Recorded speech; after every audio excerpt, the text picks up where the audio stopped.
Hello, good evening. We are back again tonight with our podcast show. Tonight we have with us Brian Ludmer and Mark, as well as usual. And our focus tonight is to understand much about what we've been fighting for equal shared parenting. Brian has been one of the lawyers strongly pushing for this shared parenting law to be included in our family law. Um, and I've been sort of following him, reading much about what he's been doing. I believe he was one of the architects behind Bill C-560. He was one of the key, I believe, with Jim Coleman as well, who drafted that bill and presented to our politicians. That bill didn't go too far, but I'm hoping that Brian can shed some light on this bill that was proposed a few years ago and what the next steps are. Mark, anything you want to say before we bring Brian on? We're just glad to have you here tonight, Brian, and just as we all know, equal shared parenting, how important that is. And so just knowing your involvement and just all the effort that you put forth, really interested to hear, and I know our audience as well would be interested to hear just how you came about, your basically your support, your effort, your knowledge about this and why it's so important. So we'll dig into that all as we get into the podcast tonight. But glad to have you, Brian. Welcome.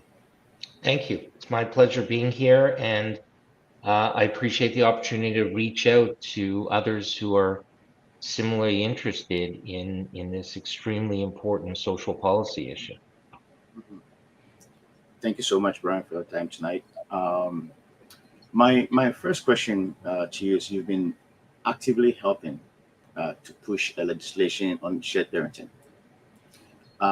Just for us to understand much about what you've done in the past, are you able to share with the audience where you started and how far you've come with this shared parenting legislation that you've been pushing for so Sure.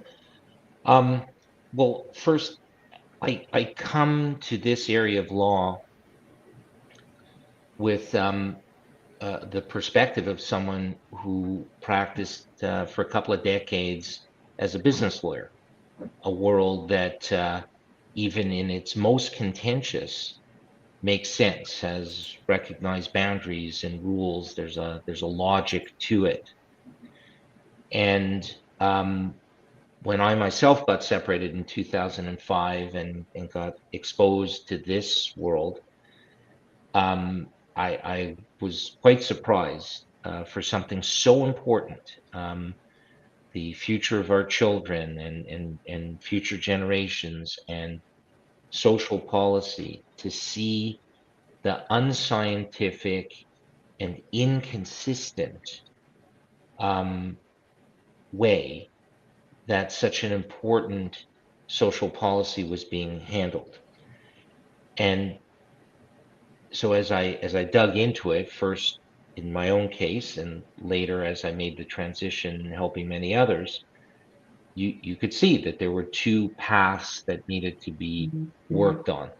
One was to advance the jurisprudence to each case, and it is a forum that is a learning forum, particularly in Canada, where courts do make reliance on jurisprudence from the other provinces, very unlike the situation in the United States. So if you could truly understand the calculus that the jurisprudential system was bringing to helping families who couldn't otherwise settle their own affairs, there might be an opportunity for better arguments, introducing the science on equal parenting, um, and otherwise cutting through a lot of the flawed assumptions and the just habitual way that courts had been approaching this. And simply stated, was the habitual way was we look for which parent is going to be we don't use this language anymore, the custodial parent, the primary parent, the decision-making parent. And so that's what the exercise of perhaps years of litigation leading to a trial was all about, which didn't make a lot of sense to me, because if you had two normal parents, shouldn't the guiding um, um, maybe assumption is a very loaded word, but the approach be, I got two parents, they're both love their children, they both have their pluses and minuses, they both seem to be interested in parenting, they're reading parenting books, they're taking courses, they really seem to want to help get their kids through this very disruptive period in their life. Doesn't it just end there? So I was asking a lot of rhetorical questions. Here's another one. In an intact family, it's the same two parents. They have their pluses, they have their minuses. Nobody is holding a professorship in family studies at a university. And the state doesn't intervene to say how the family should conduct its affairs, only if something rises to a child protection matter. But suddenly, after separation, we're telling these families that you can't have the closest approximation to what happened before. Two parents, even if somebody is working more than the other parent, they see them every night. They do stuff with them on the weekends. They may talk to them during the day. But we also don't want to regulate how a family conducts its affairs, or else people are just going to insist that both parents work. So the second kind of rhetorical struggle that I had, why are there different rules for separated families than intact families? If you're good enough to be a normal parent, no one's looking over your shoulder while the family is together, why are we suddenly telling you you can only have the kids 37.2% of the time after separation? And I didn't find an answer to that. And then I started arguing these cases, and you research it, and you quickly realize that there's a complete lack of consistency and lack of transparency, and it's just palm tree justice. It's just some blank canvas that somebody who will never meet the family, never see the parent's parent, is going to decide for them. And then you start sitting in on some conferences, and some judges are honest, saying, I really wish you guys could settle this yourselves, because a judge is never going to do as good a job as you guys could do yourselves. You know your kids, you know yourselves, you know what everybody's abilities are. Try and settle it yourselves. I'm here only if you can't. So you think about the implications of that.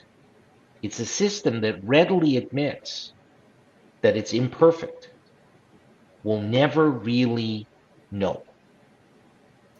We're here just because somebody's got to make a decision. And we do it with a blank slate and a list of criteria, two competing narratives, a lack of scientific rigor, and we try and figure it out. We do the best we can. Say, okay, are there any studies after the fact to see, are judges getting to the right answer? How did it turn out?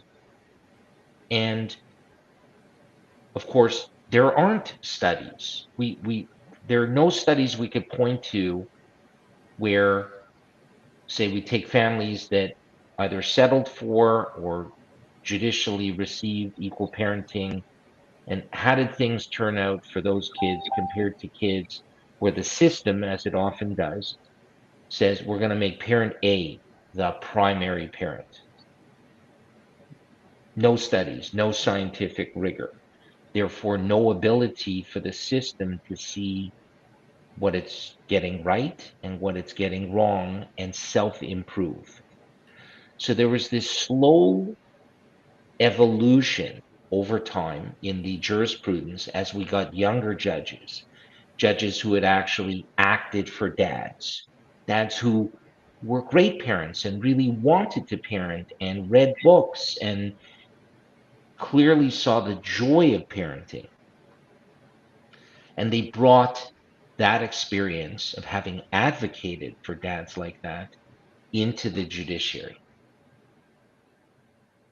So that was starting a change that is still going on. There's certain jurisdictions like Quebec where even culturally, it's okay to have equal parenting. It's not a slight if you're a mom and you agree to equal parenting. In Quebec, you're considered a progressive. Whereas in other jurisdictions, at least the subjective feeling is that, oh, you had to settle because why don't you have the kids more? So that's almost like a cultural thing. Mhm. It got to a point where there was such a lack of consistency in what the maximum contact principle, historically part of our federal legislation, meant, and it's federal legislation. So whether I'm in Newfoundland or British Columbia, shouldn't it mean the same thing? Shouldn't I be able to predict what that means as a important paradigm in the adjudications?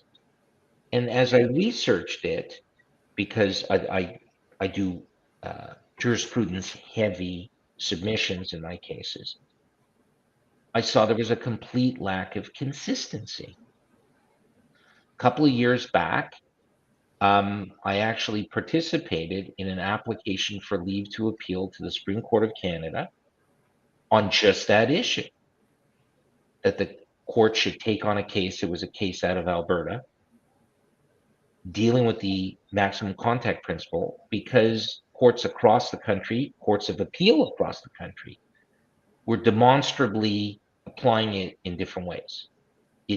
That crucial piece of federal legislation meant different things at different times in different provinces, and then we even showed inconsistency within provinces. Nobody knows. It's a conceptual thing that is meant to have real meaning that you just don't know. So despite all the progress we've made, and I don't want to minimize it because those of us who advocate for equal parenting see the law moving in this direction. It's slow. And for those of us like Gene Coleman and myself, our careers are not, you know, perpetual, if you will. We had to have another approach at the same time if over the term of our practice, we were really going to see change. So over the years, you make contact with the organizations that are advocating for legislative change. One of the pioneers, you may have had him on your show, Glenn Sheridan from the Canadian Equal Parenting Coalition. And there are many other organizations, the United States National Parents Organization, formerly called Fathers and Families, very, very active. It then acted as the catalyst for the International Council for Shared Parenting. And so bit by bit by bit, I got involved with all of these groups. I'm on two of the committees for the International Council of Shared Parenting, the Scientific Committee and the Training Committee. And I'll be a plenary speaker at their annual conference that will be held in Greece this coming year.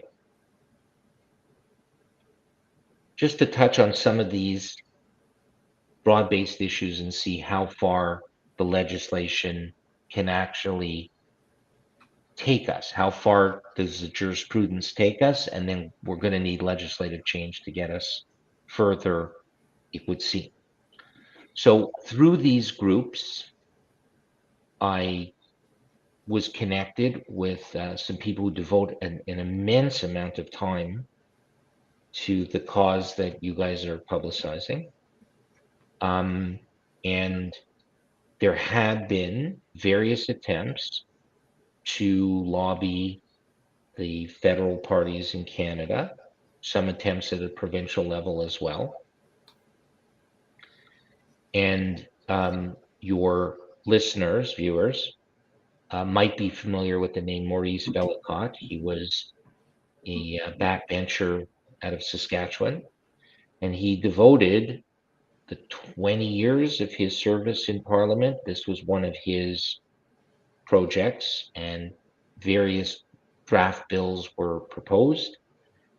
And I got involved around 2014.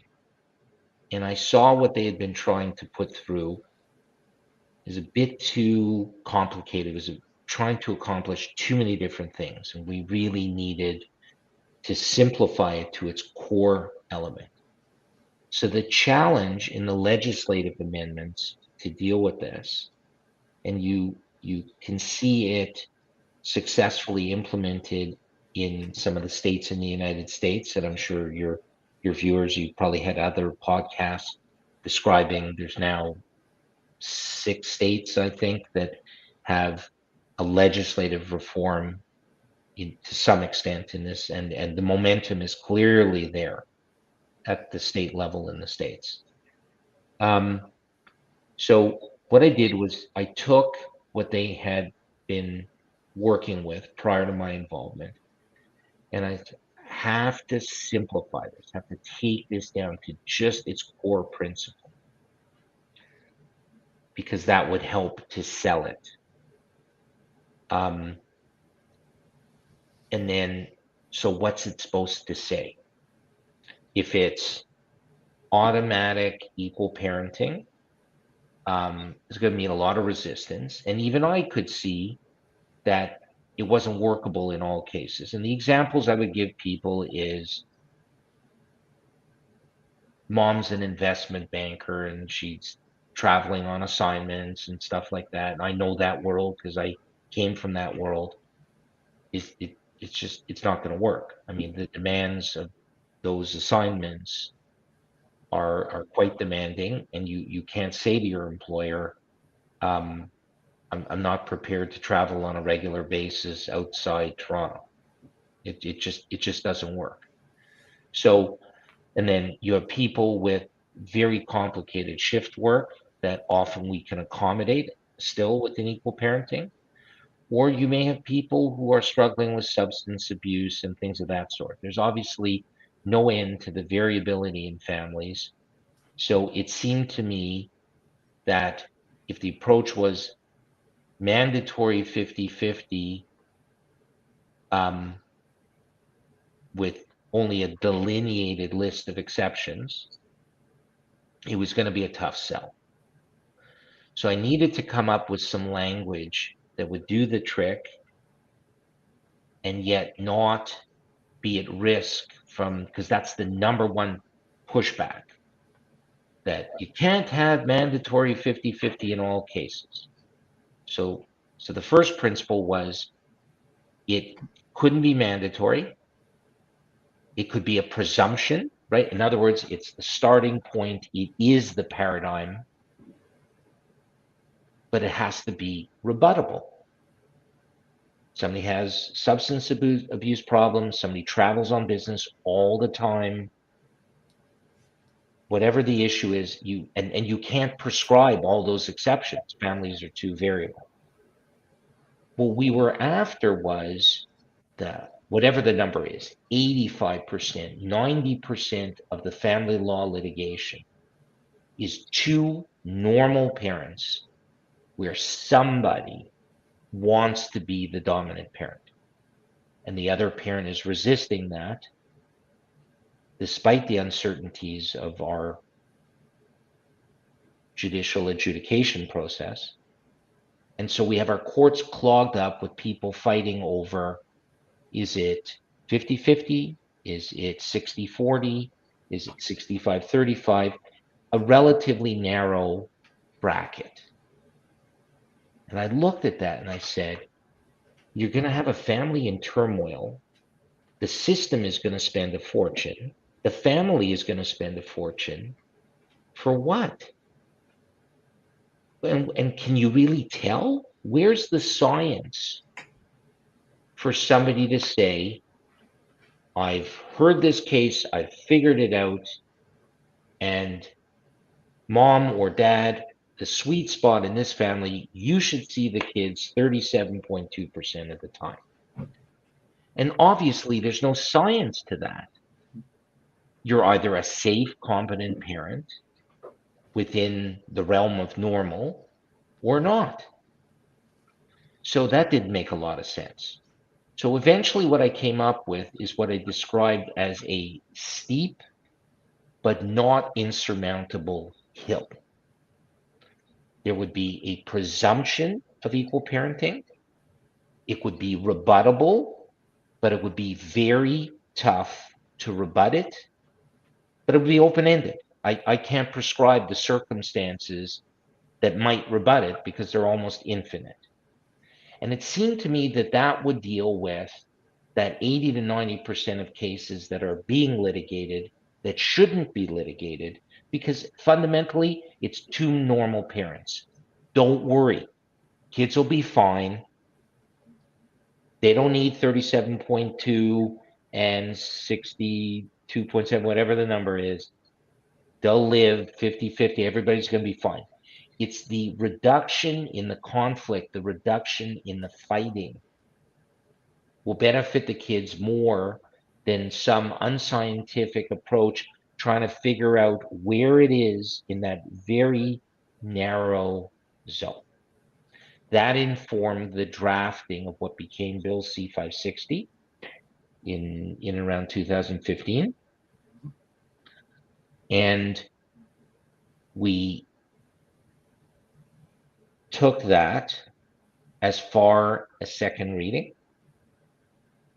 We were trying to get it into committee. We felt if we could get it into committee and people studied it and we could bring the scientists in to speak to it, we would have a shot. But it did not have the support. It was a conservative government at the time. And to our surprise, it didn't have the support of the government. So that meant under the rules that they follow when it's directed, all the cabinet ministers have to vote against it. But we got the vast majority of the conservative backbenchers. So we got about 80 votes and we needed 120 something. But it certainly shook the tree, got the issues out there, and we kind of just circled the wagons and we're going to wait for our next opportunity. So the next opportunity was, of course, the Liberal government making changes to Canada's federal divorce legislation for the first time in a meaningful way since it was introduced back in 85, 86. It's a long time. A lot of social changes have gone on since. So many of us, many organizations wanted to get involved and have their voice heard on the issue of equal parenting. And there were at least 15 presentations, of which mine was one, at the House of Commons committee meetings, where they were studying the government bill, which was beefing up domestic violence provisions and making other changes to mobility, getting rid of language of custody parent and access parent. So there was a lot that was commendable in the bill. But at the end of the day, were you still going to have the same amount of really brutal litigation with kids as pawns in the middle and uncertainty in the family and draining the family of financial resources? Yeah. The changes that were made, the lengthy changes, didn't actually tackle the fundamental problem of the structure of the system and the thinking in the first place. Now, when the matter was being studied in committee, hence the presentations and invited speakers. And you can't just walk in there. You apply and they vet you and they see who you represent, that sort of thing. So we were persuasive enough that the conservative members of that House of Commons committee moved an amendment, the very test that I had crafted back in 2014, 2015. So there were two conservative members of that House of Commons committee, and they moved it, but the Liberals had majority of that committee and weren't supporting that. And so that amendment did not pass. So it then moves to the Senate. And the Senate only took a few invited witnesses. I was one of them. So this time I spoke on behalf of several of the organizations at the Senate and kind of made the same sort of pitch, why a rebuttable presumption of equal parenting made sense, reduced litigation, reduced stress on families, reduced the conflict to the children was going to be markedly reduced. It would free up resources for those complex cases where there are addictions or there is domestic violence. There'd be more resources in the court system available to it. It just made so much sense on so many different levels. And it was also in accordance with the science we were presenting. The science over the years had evolved to become definitive that this made sense from the point of view of social policy. We introduced the science. We had some of the social scientists themselves testifying. But this is an inherently political process.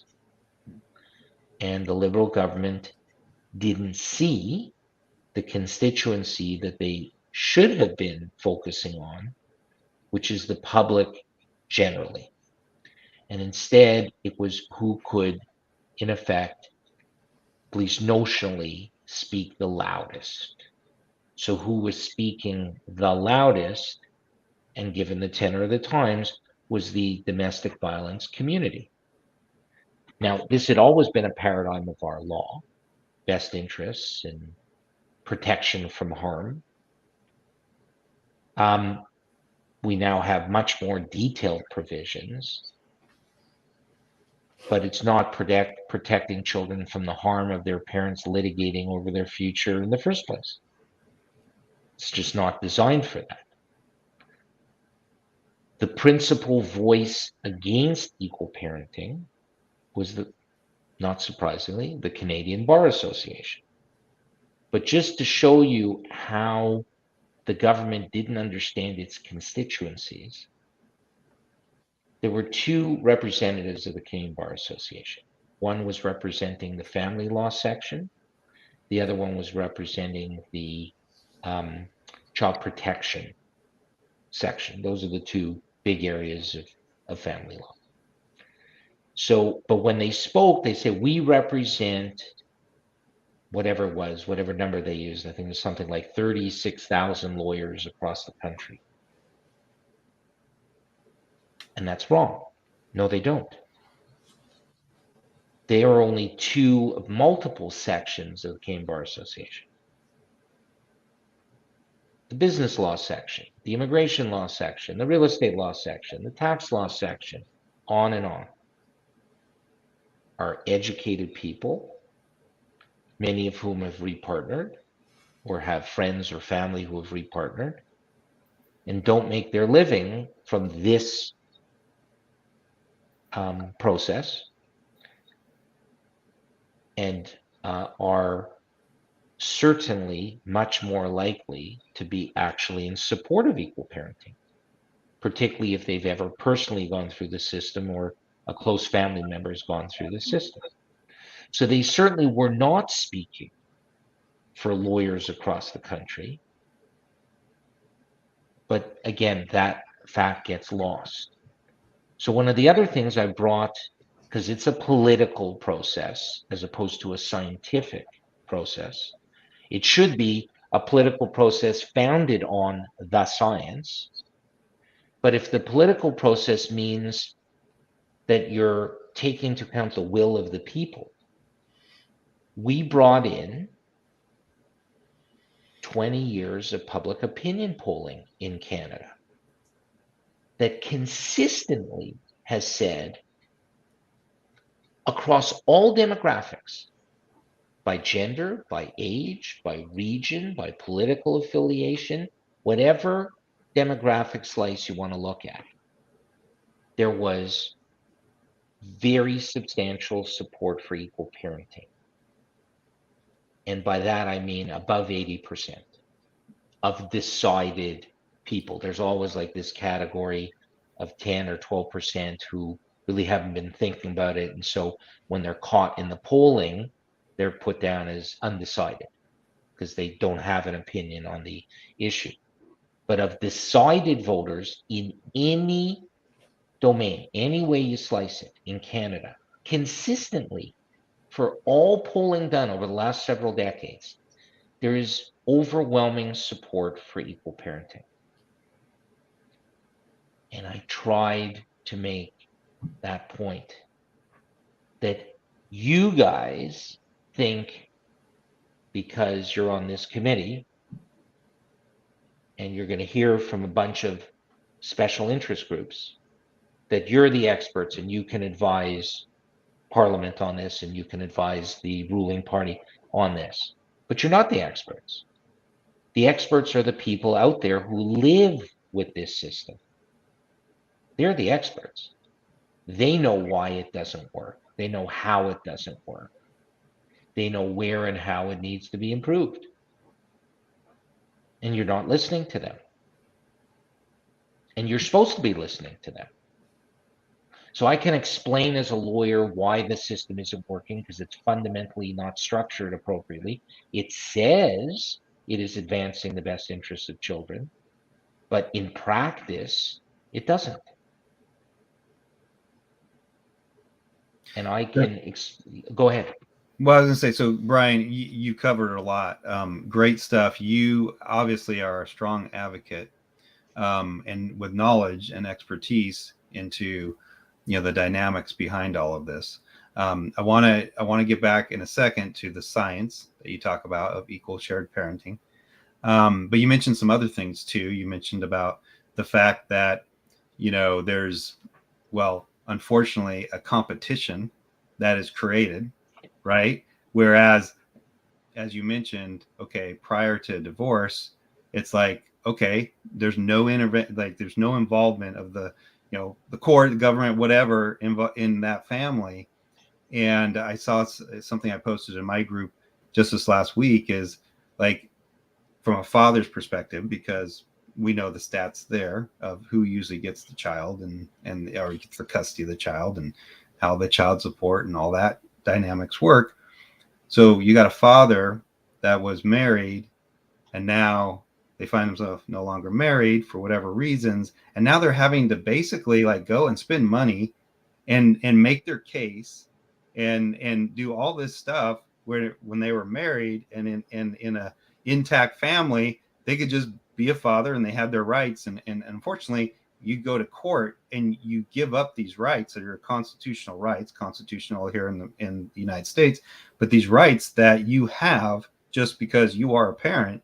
And all of a sudden now you're having to spend money to explain why you are a good parent and like nothing changed except there was a divorce. And now you've got the courts and you've got all this, all these other special interests. Another thing, we in Texas had very similar processes you mentioned here, where we had 200 just about a year ago, 200 people go and talk down in Austin to the reasoning behind equal shared parenting, and they wouldn't vote it out of committee.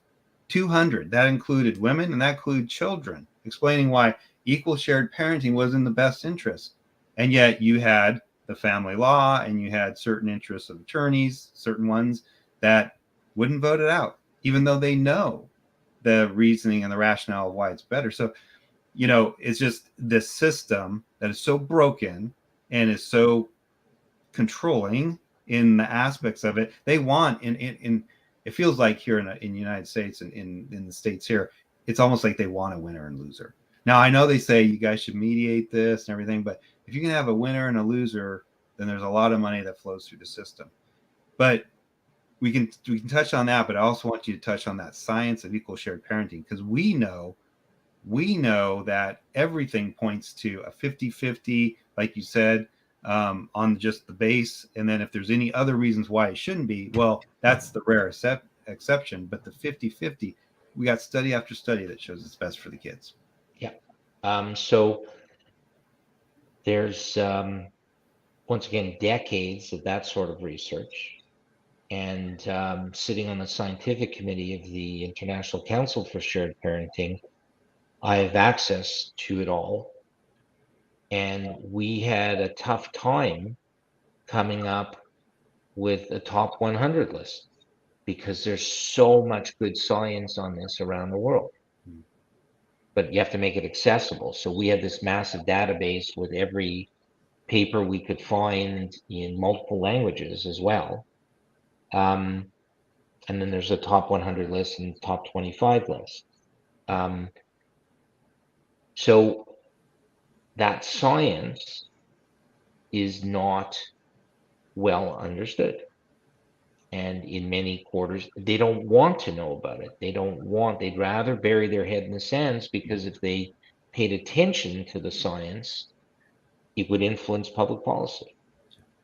So that's a problem. And there are difficulties, by the way, in introducing social science into a legal adjudication. It can only be done through an expert, which means on top of it all, instead of the system learning from the science, it'll do so iteratively from case after case, but only people who can go to the trouble and the expense of retaining somebody to come and testify about the science. So it's a further hurdle.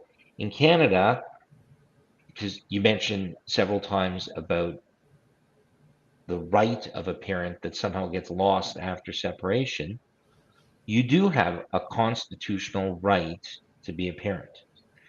In Canada, the challenge is even deeper because we don't have that right. Our Supreme Court said back in the late 70s that it's all just about the children. The children have rights, the parents don't have rights. The only time it's a challenge in terms of constitutionally a parent's rights is if it's a child protection case, because then it's the state against the parent. But in a battle between the two parents, the only one who has rights in Canada is the child. Parents have rights, say, of due process, procedural fairness, but you can't say that you're impinging on my right to parent, at least as we have it now. So there are all of these challenges. We know what the answers are, and we know what the current system is doing to families who come through it, and in its current form is not assisting in settlements. The system only works, doesn't have the capacity if everybody litigates. It counts on 90% plus of cases settling, but they settle today, some for equal parenting if there's a progressive attitude on both sides, but an awful lot on the basis that because the lawyer's honest, says to the client, you're looking at a 3 to 4 year battle. It's going to cost you X by the time it's done. And I can't sit here today and tell you you're going to be successful at the end. Mm-hmm. And your life will be completely kind of overshadowed by this pending litigation at all times. So a lot of people just take an expedient route, even though they know they can make a contribution as much as the next parent, and the children therefore don't benefit. So whatever the issue is that is being argued, or whatever the jurisprudential concern is, we have science on it. Mm-hmm. People just have to reach out and ask, and we can make that science accessible. So a lot of it is educating, and a lot of it is advocacy, because I think we need to keep the pressure up on the legislatures. And the saddest part of all is that there's several generations of kids that are being affected here by conflict, which is the one certainty, that the uncertainty in the conflict and the lobbying of the kids that happens in every single case is significantly negatively affecting the kids. And equal parenting is one way to make it go away. Just, sorry, I know you think you're a better parent, but the other parent is normal, good enough. You're going to have to put up with equal parenting, move on with your life. And, after a while, that would really bring the litigation down. When we look at the states in the United States that have taken that leap, we do see the litigation trending down. Interestingly, we even see false allegations trending down. It's an environment of peace that is, because everybody knows unless there's something extraordinary, that's what the result is going to be. So why fight? Just accept it. It's a societal value proposition, equal parenting. It's a social imperative. Accept it, move on, repartner, build a life. Don't divert yourself into this war, because it won't be successful at the end of the day. All of a sudden, we've got floods of settlements. So if the actual experience is positive, the science is definitive, the public, everywhere we look, including all the polling that NPO does in the States, the public wants it. What's the problem? Why are we still here? Why are we having to do this podcast? The answer, to some extent, is political and lack of education about everything that I said. It's almost like, guys, the war's over. It's been decided. Wake up, see what I'm saying, stop fighting this. But there are certain interest groups that won't let go. In some cases, like I believe Florida, they've had several attempts where it comes through the legislature, it's all set to go, and the governor won't sign the bill in because of some last-ditch lobbying, which is really unfortunate. But I think, the overall trend is not only positive, but inevitable. You're not going to see jurisdictions try equal parenting, say it didn't work, so we're going to get rid of it. The special interest groups will point to Australia. They'll say, oh, they had equal parenting and it didn't work, and so they got rid of it. Not true. They never had what I described as equal parenting. They amended their legislation in the early 2000s to make it more balanced.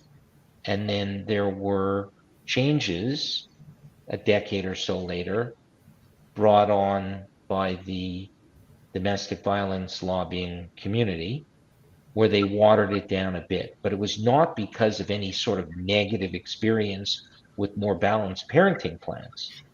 It was simply a political process. So the best test is in the United States, in those states that have brought it in. And what is the experience? Give it a try for 3, 4, 5 years. Check your stats. Do some updated public opinion polling. If the experience is good and the litigation is coming down and the vehemence of the disputes is also coming down, then you know you're onto something good, and it's just roll right out across the states. So I'm gratified in this journey that I've been on to have met people like you guys. Thank you for hosting me, and the people behind NPO and the people behind the other organizations in Canada, volunteering their time for the greater good of our children. Um, very, very committed, and you're all going to be successful at the end of the day. The saddest part is we'll have yet another generation of children who had to go through all this conflict for the inevitable result. Mhm. Whatever it is, 10 years from now, 15 years from now, equal parenting is going to be pervasive. It Mhm. just makes so much sense on so many levels. And how many kids are going to be affected, and their kids therefore get affected um, by the way we're doing things now. That, to me, is the saddest part of this, because every child lost is a precious loss.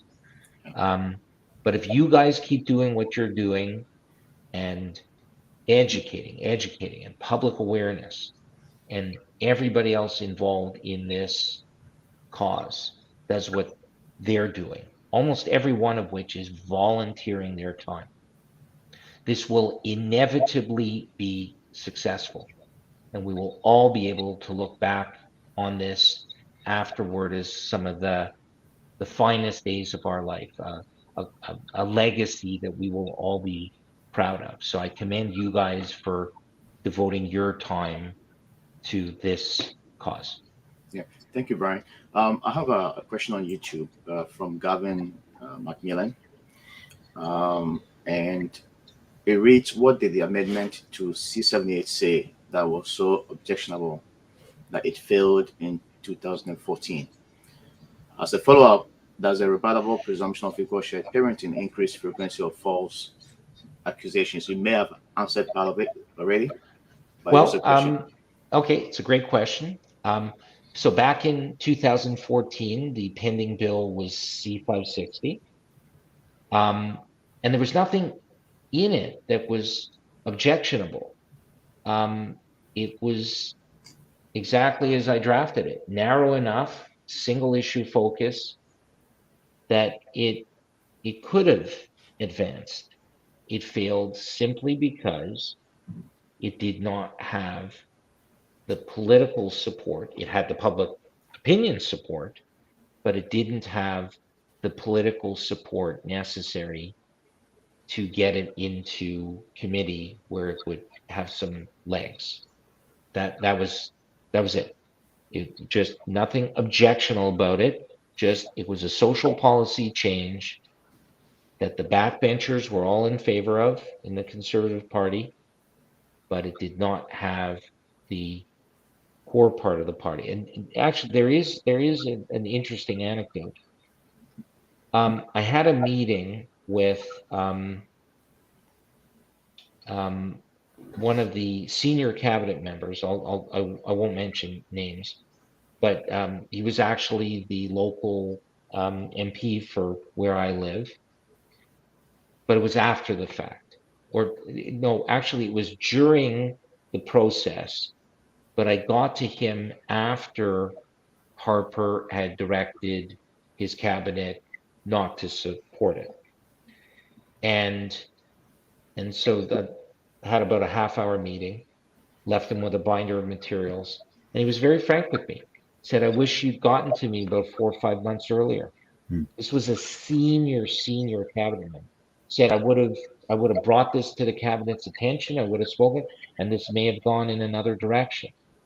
But in the agenda of the government of the day, this sort of social policy thing, because they didn't understand the broader implications for how many kids are being damaged and the $10 billion a year it's wasting and that sort of thing. So it just not a sexy issue. It was not something that the broader cabinet felt merited their time. So the actual decision not to support it was made by senior bureaucrats in the Department of Justice, advising the then Justice Minister that no, we don't think this is good policy. And then he reports it to the cabinet that no, I don't think this is something we should support.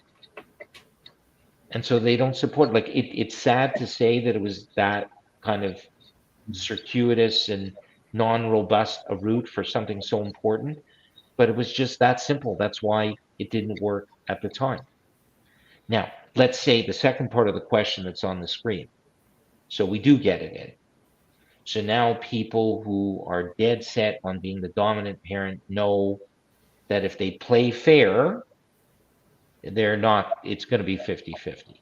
So the question then raises the issue, is this then going to give incentive to people to not play fair, to start to raise false allegations? I can say based on my experience that the type of person who would make a false allegation, they're making it today. They're making it today, they'll make it then.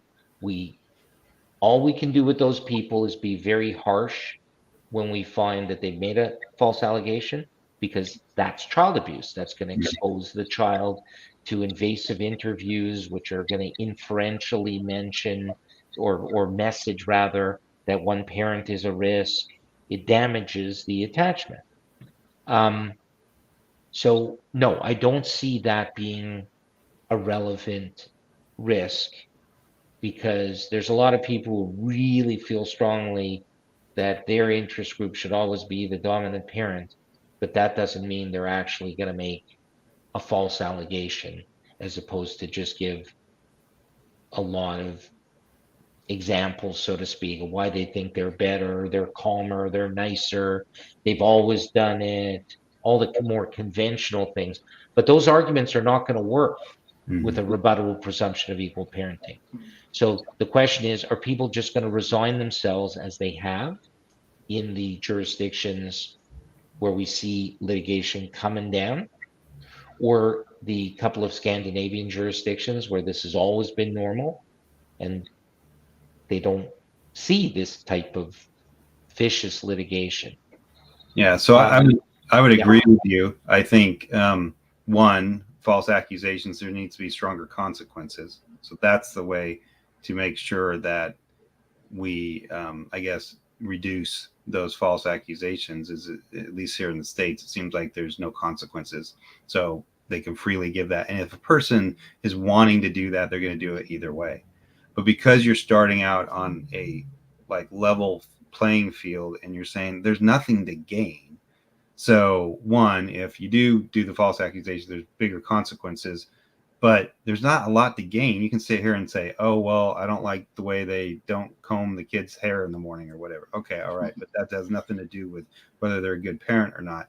So you can sit here all day long and just make all these other things and even try a false accusation. But you at the end of the day, it's going to have to be supported by evidence after evidence. And there's quite possible that by doing that, it should come back to bite you, and you're the one doing the child abuse because you're the one doing the false accusation. So if there's not much to gain and there's more to lose by doing that, people are just going to just leave it alone. And guess what? Kids are going to prosper. Everyone's going to be happier. You're going to move on with your life. And so a lot of times, right, these kind of questions will come up like, oh, well, it's going to encourage more fighting. No, it's really not, because because right now it's starting out as a winner and a loser. If you're starting out as you're both winners, then there's a lot more effort you got to put forth. But when there's a winner and a loser and the stats, quite frankly, are teetered towards the women, well, then all they got to do is just make something that a judge is going to say, oh, or some expert or something going to say, oh yeah, okay, all right, okay, because they were already going to give, the women were already probably going to get it in most cases, or one parent was going to get over the other. So then now it's just an easy sell versus there's just not a lot to gain. And that's the part that we see in the States they're fighting so hard against. And when I say they, everybody in the system, all the politics and stuff, because at the end of the day, the stats show, back to the science, how fathers involved in their kids' lives and both parents involved, right? We're not taking one over the other, but there's a lot of evidence that says fathers involved in their kids' lives are going to keep them out of jail, are going to keep them off drugs, all that stuff. They need that influence. So Correct. that's what Extremely well said, and it's reflected. I funded the 2017 public opinion poll in Canada, and then the recent 2021 public opinion poll in Canada, and just same thing. The public gets it. Yeah. Yet again, if anything, the results are trending toward even more positive support for equal parenting. Yeah. So those are the experts, the people who have to live with the system, but they're also the consumers. They're the clients of the system. We should listen to them because they know. And it's just a matter of elevating this, the urgency and the deep implications of this issue have to be understood by the politicians. And when they do, and if they are prepared to spend the time to see our public opinion polling over that long a time period, somebody's going to be bold enough to say, I don't care about the special interest groups. I will ride the vast majority of public opinion that this is a good thing. Yeah. So we have a chance now. I don't think we're ever going to convince this Liberal government of the merits of this. We'll keep trying, but we have a new Conservative leader, and I think many of us have come to understand that it's real tough to get a private member's bill through. And we need the government of the day to make this, if they can see that it's a vote generator for them, then the science is there, the logic is there, and we'll get it through. So we have all the tools. It's just a matter of pulling it all together, getting somebody who matters to really buy in. And as I said, there's a new Conservative leader. We got an opportunity now. That party's platform, the broader, less detailed document, does seem to contemplate equal parenting as a value proposition. But frankly, I think so did the Liberals' broad-based policy document as opposed to detailed policy documents. So we'll keep trying. You have to keep trying in all these different venues, keep publicizing the successes, show how happy people are in jurisdictions that have enacted the legislative change, and then it'll be self-reinforcing. Barbara Kay wrote a series of articles for us over the 2014 period and subsequent. We need to interest another generation of journalists in this issue because it's a meaningful social policy issue. I'm working with one of Canada's major newspapers on a multi-day, multi-page investigative journalism piece on parental alienation, which they see as a very interesting thing for an investigative journalism piece. Well, why isn't equal parenting? I mean, obviously, we're going to have a little pitch in there that one way to reduce the risk of parental alienation is to have equal parenting as the starting point, which brings me to one other thing. If you don't get equal parenting at any time along the way prior to your trial, so you haven't tried it, shouldn't it be mandatory? And this is what Kentucky did, by the way, the first U.S. state to bring in the full thing. They enacted it first that on separation, it's a rebuttable presumption of equal parenting, but the trial would be a little bit less boundary driven. And so that led to a lot of families experiencing equal parenting where they might not have even had the opportunity. Then they say, hey, this isn't so bad. And then they would settle for equal parenting. So after about a year or so, they amended the legislation for the back half. Seems to be working well. We put our toe in the water with that first piece. Seemed to be working well. Now we'll go the rest of the way. So even that piece, you're deciding against equal parenting for a particular family that has never tried equal parenting. How can you do that? So there's all these great arguments, and it's just a matter of at some point the persuasiveness of all of these pieces will come together in the right person's hands with the right timing at just that moment. And maybe we're there now. Yeah. We'll see. Thank you so much, Brian. And I truly appreciate all your efforts, your commitment, to this fight. I think you're one of the few people that I've come to find out tonight that you are really doing a lot behind the scenes that many of us did not know about. But I have one more last question for Sure, you, please. Brian. Um, One of the things that at least that's Mother 2 started doing as of last week was to start small groups across the country, both at the provincial levels, the municipalities, having small chapters. And the intent with these small chapters is to continue to raise awareness, educate people on what's truly happening. Because if you have not gone through uh, divorce or separation, you wouldn't really know that this is happening. We've had people on the show that did not really know that this is happening in our communities. And so the idea is to continue to raise awareness, educate people, let people know that this is what's happening. Because, as you said, politicians understand votes more than the social issues that we have. So we want to be able to turn this into real votes for them to understand that what there are people out there that want to see change, and the ones that are suffering are the children.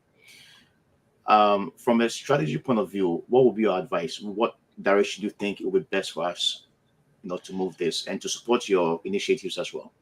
Um, I like the small local group idea because then um, there's commonality in terms of maybe your local newspaper would do a story and local community centers host things. Um, but you wind up with a lot of duplication of effort. Like the stuff takes time, and a lot of the small groups wouldn't know about other resources, other arguments, other things that other small groups have already done. So when you look at who has been successful with social change, it has been well organized province-wide or statewide or national organizations with local chapters.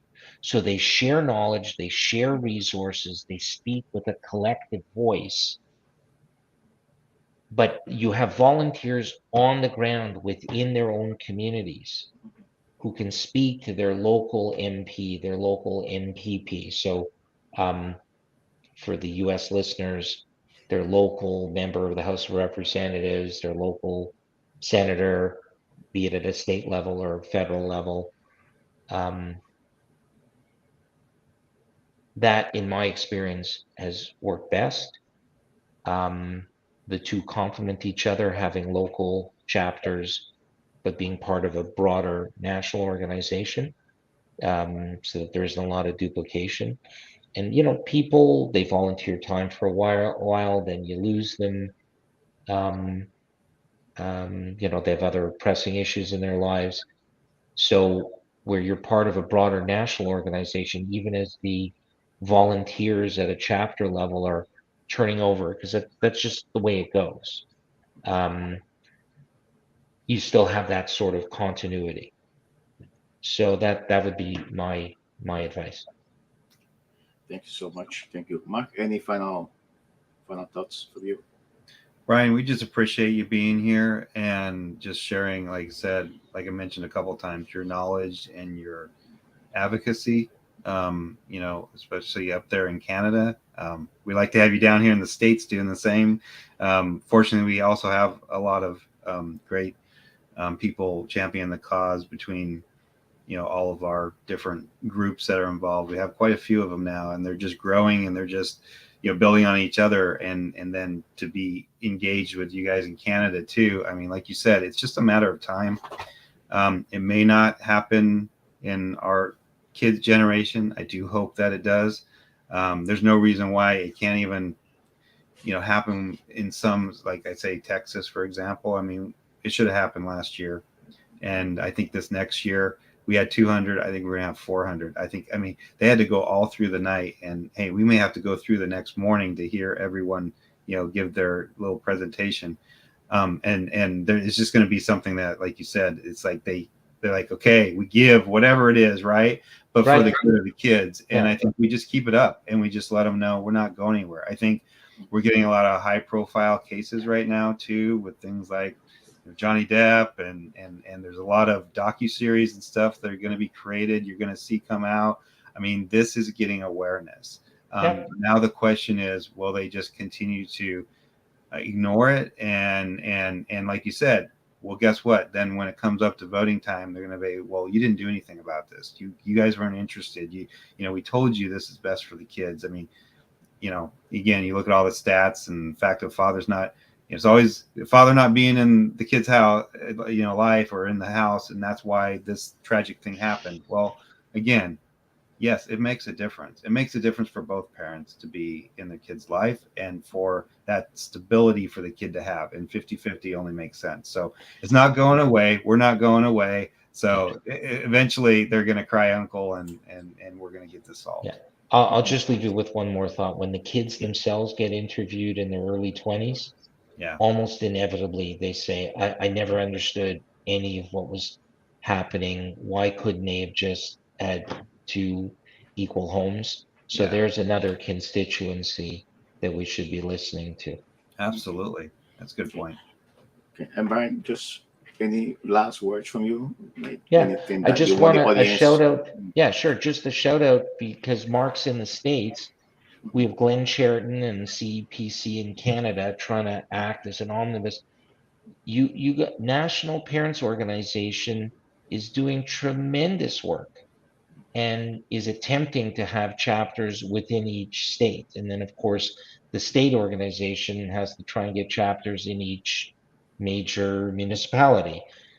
So use them. Their resources are tremendous. Their websites are great. In Canada, we have Lawyers for Shared Parenting that Gene and I founded. In the States, you have Terry Brennan and Leading Women for Shared Parenting, with a tremendous amount of resources on his website. So if it's all dispersed, we don't maximize the import of all of this. So I just always encourage everybody to let the major organizations know about your own organization, get on their mailing lists, ask, maybe MPO doesn't have a chapter in, I'll just pick a state at random, in Wyoming. So they would love to hook up with a local, in that example, Wyoming organization, and have them part of the platform. So let's do that. Let's all keep talking. Yeah, we're stronger together. Stronger together, for sure. Yep. Thank you so much, Brian. I My truly pleasure. appreciate all your work, and I really admire you for what you're doing. We are doing our part as well. You have a force behind you, and we are, making some noise, and we'll be making some more noises. So Great. We truly appreciate your effort, and we would love to have you back again in the future. Oh, my pleasure. And I would hope to be able to report on further evolution of the jurisprudence, and some interesting developments in the political process. Thank you so much. Okay, thank you for having me. Yeah, thank you so much for your time tonight. We appreciate that. Thanks, I'm Brian. just going to play the outro, and then I'll join you.